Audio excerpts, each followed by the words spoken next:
A needle without thread. When you hurt someone, and you don't know, what did I even do? When you walk in a three-piece suit, I did nothing wrong. When your inner stutters and silence locks your tongue. Tushar, I asked you a question. Why do you never answer properly? When you don't like to be commented on, you always pick on me. When you crown yourself, I know I'm right. When the ice starts to surround your heart, why do you behave this way towards your parents, Tushar? Why are you silent? When black spots cover your heart, think and tell me what you did wrong, Tushar. I don't know. When you don't know how to thread a needle and leave holes, you always overreact no matter what I say. Just when will you finally understand? Tushar, do you know you're talking to your parents right now? When you don't know how to sew and wound your own hands, tears, tears, tears. You become a needle without thread. I open my eyes. What is this place?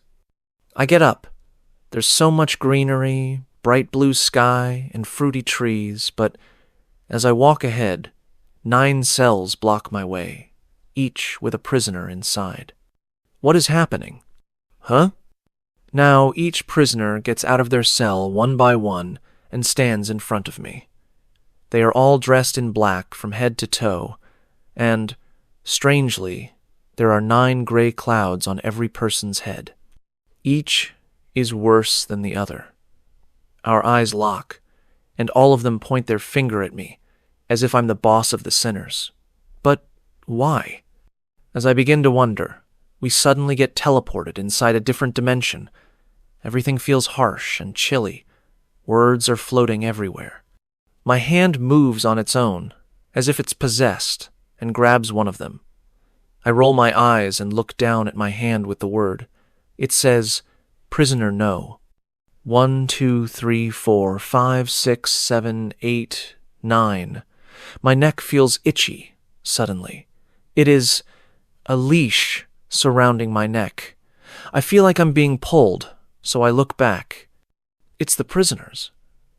They corner me with their hands on my neck, chain my hands and feet. My vision becomes blurry, and I faint. Oh my God, just what is happening? I come to my senses. Now, the prisoners have a string and a needle. It's a task to thread the needle. Prisoner number 1 tries, but fails. The rest fail as well, but I can see that the last one manages to thread the needle. But isn't it easy to get a string through a hole? Now, the failed ones disappear, and the number 9 prisoner is left. What now? Suddenly, a few letters connect into a sentence in the air. Now, sew words together, it orders. He reaches out and grabs a few words. Don't, your, need, I, love. He begins to sew, and the string breaks.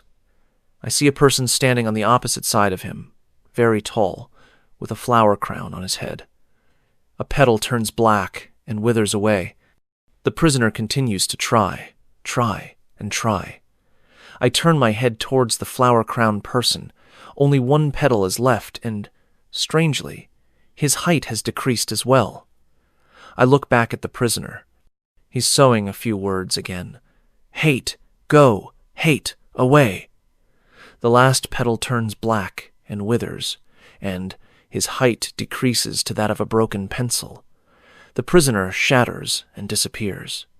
Now, this small person is the only one remaining. He is miserably looking at his hands, tears streaming down his face, turning to flames, reaching the ground, and burning his toes as he jumps and attempts to escape the fire of his own. Painful. It hurts. No. No. No. A dream? Fortunately, my name is Tushar Harlock, a 16-year-old 9th grade boy. Am I preparing for college? Out of the question. I want to be a genius gamer in the future. Gaming is my passion, my escape from everything that feels wrong in my life. It's the one thing that makes sense when everything else is a mess.